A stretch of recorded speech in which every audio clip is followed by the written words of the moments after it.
So Zero for the Young Dudes, it's an ensemble piece set in a dystopian future. It's essentially a camp where there's a bunch of teenagers and children who have lost a war waged against their parents. And throughout the story, we follow pieces of dialogue between the prisoners, and we get to understand that they have something big planned at 10:15, but we don't know what, but that's what we discover at the end of the story.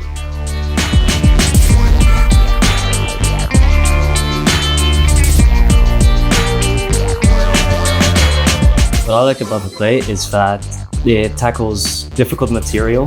I really like that this play contains not 15 of the same type of people, but rather a very large range of different characteristics. So you see all of these wars or revolutions that are happening around the world, mainly led by the youth of the societies in which they're happening.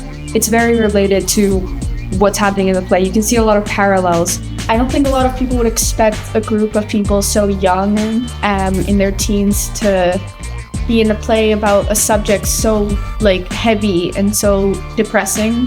I don't feel like this play is about authoritarianism. I feel like this play is about political disillusionment. A feeling that I feel most young people are feeling quite acutely right now as trust is eroded in the established systems that we have. And if you were to ask yourself who is responsible, the answer very much comes back at you, us, the actors and bystanders in society that have created it. So if you were to take that and examine it in the context of the play, I feel like if you were to ask yourself who is responsible for the terrible things that are happening on stage, it's you, the audience. You don't often get something explored. Two groups as usual, or as everyday, as kids versus adults, what would happen if they turned on each other, and sort of exploring what happens in that situation, or what comes of that, what the aftermath is. I think that's really interesting in itself, but also the way it's written and the different characters, the way it all blends together. I think it's a fantastic play.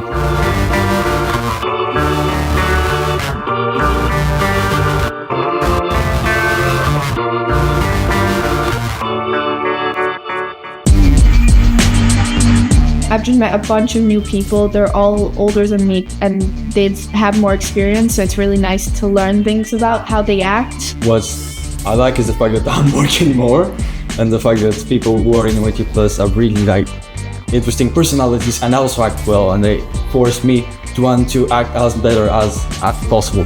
The EYT classes are really, really fun, but EYT Plus it requires a lot more commitment and a lot more hard work, but the best part of it is that the cast is willing to put that work in, and so you end up with this really fantastic project, and you get to tour and you get to show the world, and I think that's really fun. Look at how hopeless these kids look. They just lost a war that they put everything on the table. They waged war against adults. As a child, can you think, what must that take? What could society have been like for them to wage a war? They were fighting for everything they believed in, and now look at them. They're being treated as no more than livestock. Rehabilitation. My ass. That's what it is with me. What was the question?